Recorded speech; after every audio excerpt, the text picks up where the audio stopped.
গত 5 জুলাই কলকাতায় মুক্তি পেয়েছে শাকিব খানের তুফান। তবে কলকাতায় তেমন একটা সুবিধা করতে পারছে না এই সিনেমাটি, যদিও বাংলাদেশের সিনেমা হলগুলোতে এখনো রাজত্ব করছে শাকিব খানের তুফান। অন্যদিকে কলকাতায় তুফান সিনেমাটির খারাপ ব্যবসা নিয়ে একদম চিন্তিত নয় আমাদের মেগা স্টার শাকিব খান।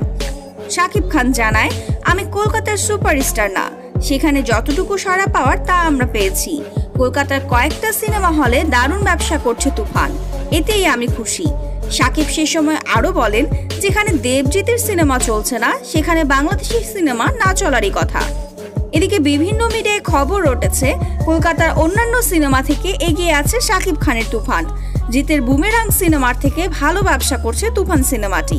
কলকাতার বিভিন্ন পত্র পত্রিকায় প্রকাশ হচ্ছে কলকাতার শাকিব খানের ক্রেজ দেবজিতের চাইতে অনেক বেশি।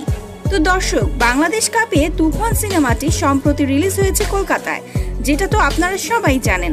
কলকাতার সিনেমা হলগুলোতেও তুফানে তাণ্ডব চালাচ্ছে শাকিব খানের এই মুভিটি। দর্শকদের দাবি, তুফান সিনেমায় শাকিব খানের যে গেট আপ আর ভয়ঙ্কর লুক, সেটা কারোর সাথেই মিলে না। তুফানের এই চরিত্রটি শাকিব খান ছাড়া অন্য কেউ কখনো ফুটিয়ে তুলতে পারবে না। অন্যদিকে দিনের পর দিন ফেসবুকে ছড়িয়ে যাচ্ছে তুফান সিনেমার বেশ কিছু দৃশ্য, যেগুলো সরাসরি সিনেমা হল থেকে পাইরেসি হচ্ছে। তবে তুফান সিনেমার ভাইরাল এই অংশগুলো সিনেমাটির হাইপ দ্বিগুণ করে দিচ্ছে সোশ্যাল মিডিয়ায়।